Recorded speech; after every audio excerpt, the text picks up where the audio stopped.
স্ত্রীকে হত্যা করে থানায় স্বামীর আত্মসমর্পণ। বরগুনা পৌরসভার বাগানবাড়ি এলাকায় পারিবারিক কলহের জেরে স্ত্রী আসমা আক্তার পুতুলকে কুপিয়ে হত্যা করে স্বামী আবুল কালাম পরে থানায় আত্মসমর্পণ করেছেন। রবিবার সন্ধ্যায় এই নৃশংস হত্যাকাণ্ডের ঘটনাটি ঘটেছে। স্থানীয় সূত্রে জানা যায়, আবুল কালাম ও আসমা আক্তারের দাম্পত্য জীবনে দীর্ঘদিন ধরে পারিবারিক কলহ চলছিল। তাদের সংসারে এক মেয়ে রুকাইয়া এবং এক ছেলে রাফি রয়েছে। রবিবার বিকেলে স্বামী স্ত্রীর মধ্যে হাতের রুলি অর্থাৎ গহনা নিয়ে তর্ক বিতর্ক হয়। এরপর ক্ষিপ্ত হয়ে আবুল কালাম কোমল পানীয় স্প্রাইটের সঙ্গে ঘুমের ওষুধ মিশিয়ে তাদের দুই সন্তান রুকাইয়া ও রাফিকে খাইয়ে দেয়, যাতে তারা ঘুমিয়ে পড়ে এবং কোনো বাধা সৃষ্টি করতে না পারে। সন্ধ্যার দিকে রুকাইয়া চিৎকার শুনে ঘুম থেকে উঠে দেখে তার মা রক্তাক্ত অবস্থায় মেঝেতে পড়ে রয়েছে এবং তার গলা কাটা। তখন তার বাবা আবুল কালাম দ্রুত বাসা থেকে বের হয়ে বরগুনা সদর থানায় গিয়ে আত্মসমর্পণ করেন। পরে বরগুনা সদর থানার পুলিশ ঘটনাস্থলে গিয়ে গৃহবধূ আসমা আক্তারের মরদেহ উদ্ধার করে বরগুনা জেনারেল হাসপাতালের মর্গে পাঠায়। চিকিৎসকরা জানান, অতিরিক্ত রক্তক্ষরণে তার মৃত্যু হয়েছে।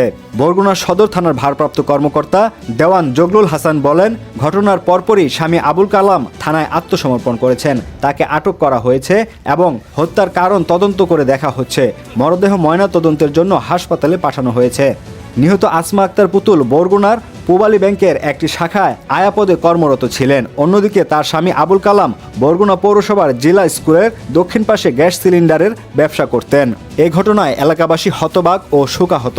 সন্তানদের সামনে এমন নির্মম হত্যাকাণ্ড দাম্পত্য কলহের করুণ পরিণতির একটি চিত্র বলে মনে করছেন প্রতিবেশীরা। পুলিশ জানিয়েছে, বিস্তারিত তদন্ত শেষে আইনানুগ ব্যবস্থা নেওয়া হবে।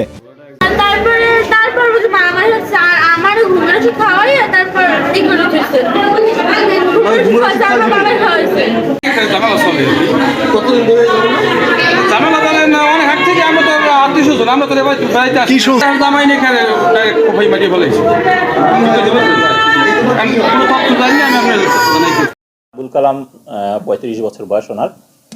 উনি তার নিজের স্ত্রীকে ছুরিকাঘাতে হত্যা করে থানায় এসে আত্মসমর্পণ করে।